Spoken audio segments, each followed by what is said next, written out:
Good afternoon, Mrs. Nana, and all your friends. It is good to see all of you again. Good to be here, and to see all of you as well. Congratulations on your achievements on the Tsunami Information Display and the Tsunami Evacuation Map. It's good to see there are tsunami information boards and evacuation signs all over the village. We can see you are really progressing.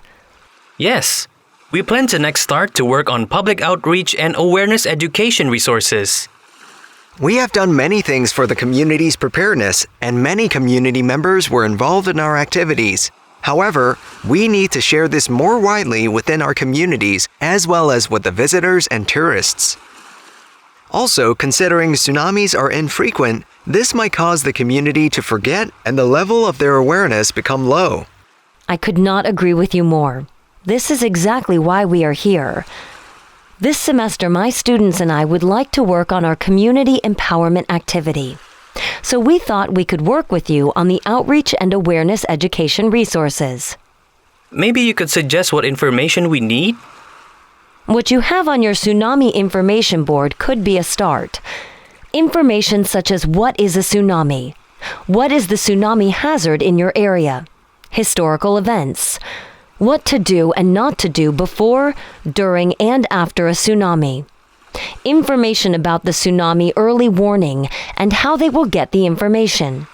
The evacuation maps, plans, and procedures. Information about the siren sound, as well as information on contacts in Nami Village. There are many references from existing tsunami education materials that we can use.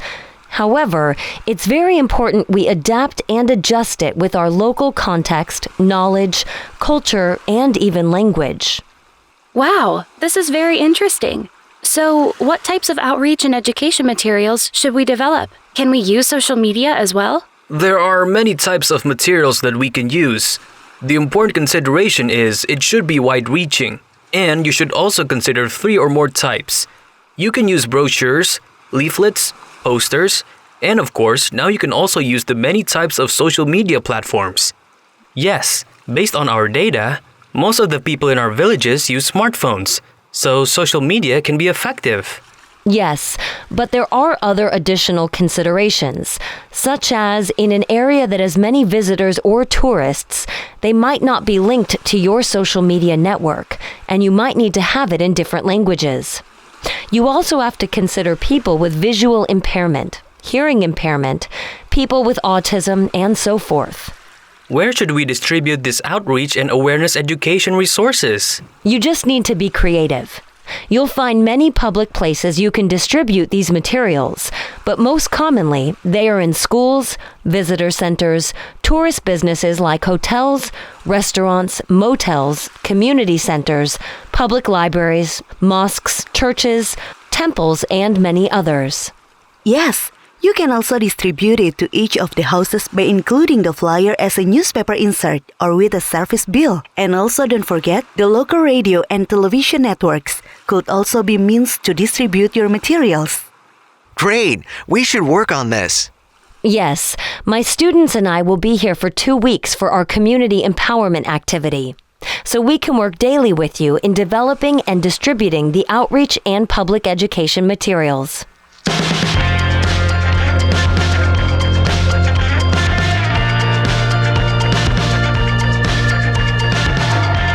We have distributed some of these materials. Those boxes are the remaining materials that you can use in your outreach and awareness education activities. Yes, we will certainly use all of them in our activities as part of the next indicator, which is to hold at least 3 outreach or educational activities annually. Thank you for all your support. We wish you a pleasant journey back home.